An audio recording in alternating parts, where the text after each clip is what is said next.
फिलिस्तीन के लाखों लोग मार दिए गए, है ना। तब तो तुमने नहीं कहा कि आतंकवादी हमला है। दुनिया का एक बदतरीन मुल्क है एक ऐसा फिलिस्तीन जहाँ पर 2 साल से लेके 6 साल तक के बच्चों का कब्रिस्तान है। वो कह रहा है आई सपोर्ट इसराइल। अबे कमबख्तो, चलो चाइना, चलो मेरे साथ चलो चाइना।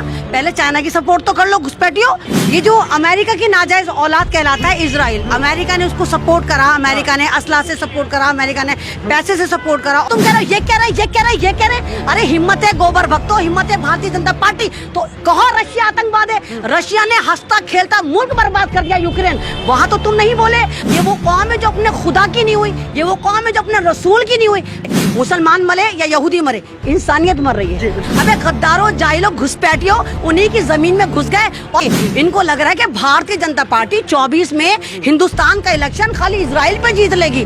मणिपुर में जीतो ना, मणिपुर पे जीतो, दिल्ली दंगों पे जीतो, एनआरसी पे जीतो, किसान मूवमेंट पे जीतो। हमारे पास आयरन ड्रोन है, हमारे पास मूसाद है, सब घुस गए जमीन के अंदर। कहाँ गया तुम्हारा मूसाद? आपने ही तो कहा था, आपका मीडिया चीख रहा था, हमारे डंका पति ने फोन करा रशिया को और यूक्रेन का युद्ध रुक गया। आपको याद नहीं कि आपने यूक्रेन का युद्ध रुकवाया था? तो मोदी जी इजराइल को फोन करिए। अरे हमास से तुम्हारे गेम से सीखा और सारे के सारे पैराशूट में उतरे और धन धनाधन तुम्हारी बजा डाली।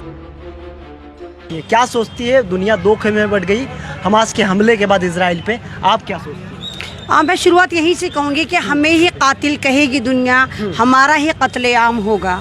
सेम यही कंडीशन चल रही है। जिस तरह आपने देखा कि फ़िलिस्तीन एक मुल्क जो सन 47 में बहुत एक हंसता खेलता मुसलमानों का मुल्क था, फिर नामालूम क्या होता है कि अक़वाम मुत्तहिदा कहता है कि ये जो हिटलर के सताए हुए लोग हैं, जो यहूदी लोग हैं, जो कुछ बच गए थे, जो ये कहिए कि हिटलर ने छोड़ दिए थे, उनको कहीं ना कहीं फ़िलिस्तीन में जगह दे दी जाए और फ़िलिस्तीन उनको वहाँ पर अपनी आगोश में उन खाना बदोश यहूदियों को ले लेता है और वहीं से शायद शुरू होता है ऑपरेशन नकबा, यानी कि फ़िलिस्तीनियों का एक आप तरीके नरसंहार। ये जो अमेरिका की नाजायज़ औलाद कहलाता है इजराइल, अमेरिका ने उसको सपोर्ट करा, अमेरिका ने असला से सपोर्ट करा, अमेरिका ने पैसे से सपोर्ट करा और जिस तरह फिर उन लोगों ने फिलिस्तीन पे ही फिलिस्तीन की ज़िंदगी हराम की, तो इससे बड़ी आप ये कहिए गद्दारी और नमक हरामी और ज़मीन हरामी कोई नहीं हो सकती।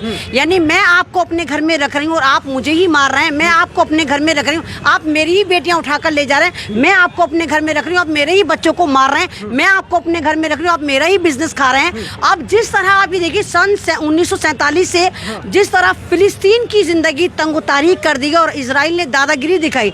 हमारे आपको याद होगा 2002 में भारतीय जनता पार्टी के तरफ से चुने हुए एमपी, आपको भी याद होगा अटल बिहारी वाजपेयी मेरे फेवरेट रहे हैं। उन्होंने ये कहा था कि अगर मुसलमान या हिंदुस्तान ये सोचता है कि हम अरब देश के साथ नहीं खड़े होंगे तो वो गलत सोचता है। हम अरब देश के साथ हैं, अरब देश हमारा मित्र है और फिलिस्तीन के मैटर पे हम फिलिस्तीन के साथ खड़े हैं, क्योंकि उन्हीं के पार्टी के प्रधानमंत्री नरेंद्र मोदी तो सपोर्ट कर रहे हैं। तो वही तो मैं कह रही हूँ कि जिन लोगों को यही नहीं पता कि उनके आइडियोलॉजी क्या है, जिन लोगों को यही नहीं पता कि उनके पार्टी के जो बड़े बड़े दिग्गज एमपी रहे वो क्या कह कर गए हैं, और जब भारतीय जनता पार्टी बनी थी तो वो मुसलमानों को अपनी तरफ जो राग़िब कर रही थी, अपनी तरफ आकर्षित कर रही थी, तो वो ये कह के ही कर रही थी कि मुसलमान हमसे ना डरें, हम इजराइल के साथ नहीं, हम फिलिस्तीन के साथ हैं, हम अरब देश के साथ हैं और अरब देश जो है वो हमारे हमेशा से मित्र रहे हैं। लेकिन आज जिस तरह से आप देखें कि जो लोग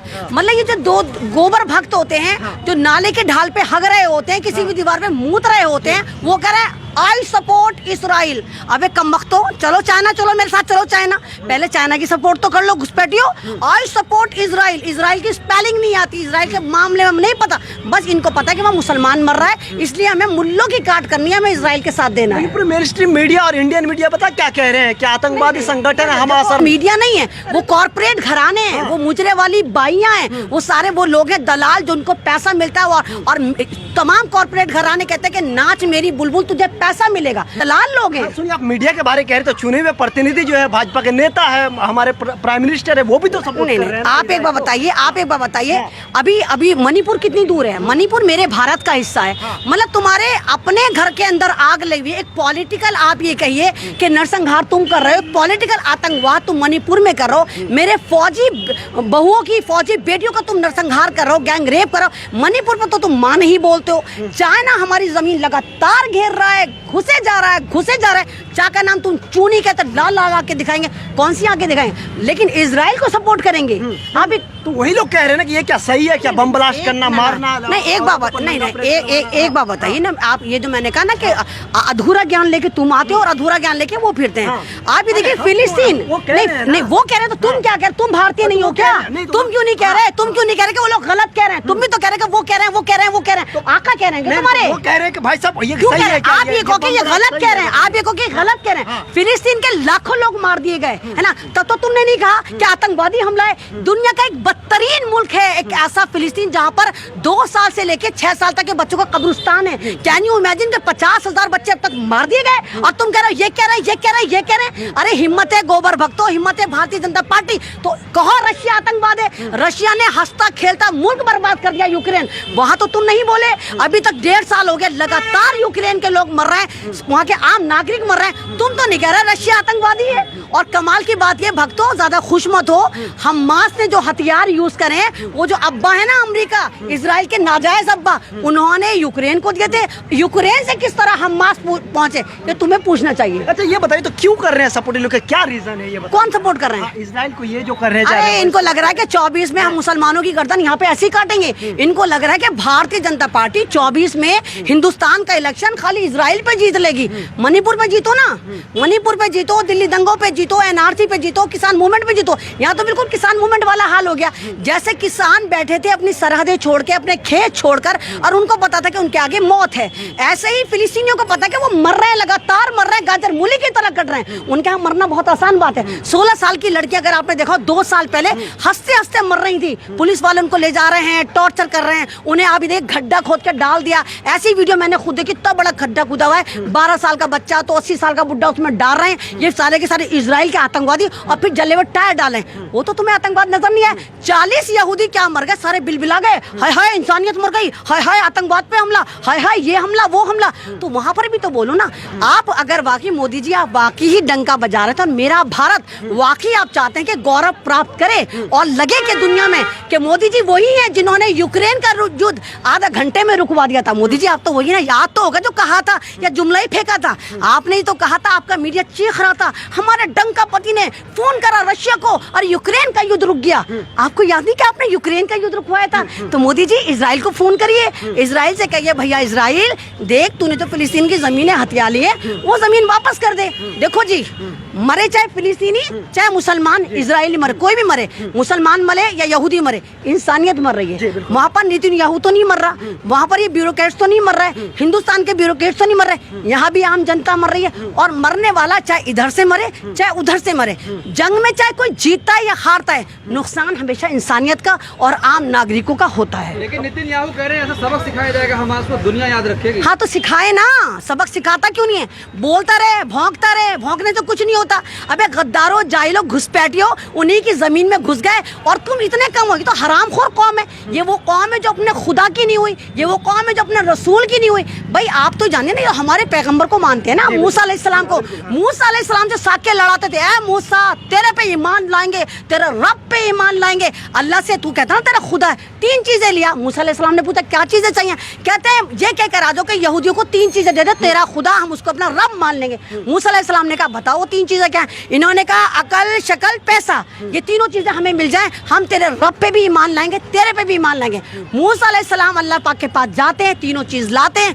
दुनिया में सबसे खूबसूरत कौम यहूदी, दुनिया में सबसे अक्लमंद कौम यहूदी, दुनिया में सबसे अमीर कौम यहूदी। 13 खानदान है इनके, 12 खानदान यहूदी में इजराइल में रहते, और 13वां खानदान जो भारत आया था, जो आर्यन था, जो ये सारे आरएसएस वाले हैं, ये हैं जो गाय की पूजा करते हैं। वो गाय खाते भी, ये भी गाय खाते हैं, लेकिन गाय के नाम पे पॉलिटिक्स करते हैं। बड़ी बात। अरे भैया हिस्ट्री पढ़ मेरे भाई, व्हाट्सएप ज्ञान मत ले, हिस्ट्री बता रही हूँ तुझे, मैं हिस्ट्री बता रही हूँ, ये व्हाट्सएप ज्ञान नहीं है। बवाल हो जाएगा। नहीं करे बवाल के, मैं तो 4 साल से बोली तब से बवाल नहीं। अरे भैया गाय सब खाते हैं। बीफ के एक्सपोर्टर तुम्हें पता होगा, सारे बनिए, सारे ठाकुर, सारे जैनी, वो लोग हैं जो दुनिया में बीफ एक्सपोर्ट करते हैं मुसलमानों के नाम लगा लगा। ये खाते हैं गाय, गाय खाते हैं। साउथ में सारे लोग गाय खाते हैं, गोवा में गाय खाते हैं, हिंदुस्तान की तमाम स्टेटों में गाय खाते हैं। क्या कह रहे हो नहीं खाते? सब खाते हैं। और रक्षक को उन लोग श्रेय दे रहे हैं। नहीं ना, गौ रक्षा सिर्फ मुसलमानों के लिए है। आपने नहीं देखा वो स्मृति ईरानी, पारसी स्मृति ईरानी, उनकी बेटी गोवा में बार बना रखा था उसने, यम्मी यम्मी टंग बेच रही थी। तो भाई हाथी के दांत दिखाने के अलग होते हैं और खाने के अलग होते हैं, इनके साथ वही मामला है। अच्छा, आपको क्या लगता है जिस तरीके से हमास के बाद हिजबुल्लाह ने भी अटैक किया है, तो क्या अब जमीनें खाली हो जाएंगी? देखो जी, हिजबुल्लाह माशाल्लाह कामयाब हो गया। 40 किलोमीटर उन्होंने जमीनें ले ली हैं और ये जो ना इनके आग लगी पड़े, इनके बम फूटे पड़े। हमारे पास आयरन ड्रोन है, हमारे पास मूसाद है, सब घुस गए जमीन के अंदर। कहाँ गया तुम्हारा मूसाद? क्योंकि तुम सुप्रीम पावर नहीं हो। सुप्रीम पावर आज भी ऊपर बैठा जो मेरा खुदा है, और वो लोग भी खुदा को मानते हैं। तो आज तुम्हारा ड्रोन, आयरन ड्रोन खराब हो गया, तुम्हारी मुसाद की इंटेलिजेंस खराब हो गई। और जो लोग गुब्बारों में, आपने देखा कि इजराइल ने एक गेम बनाया था, आपने देखा कि PUBG, उसमें क्या में पैराशूट में उतर कर आते हैं। हाय, हमास से तुम्हारे गेम से सीखा और सारे के सारे पैराशूट में उतरे और धन धनाधन तुम्हारी बजा डाली।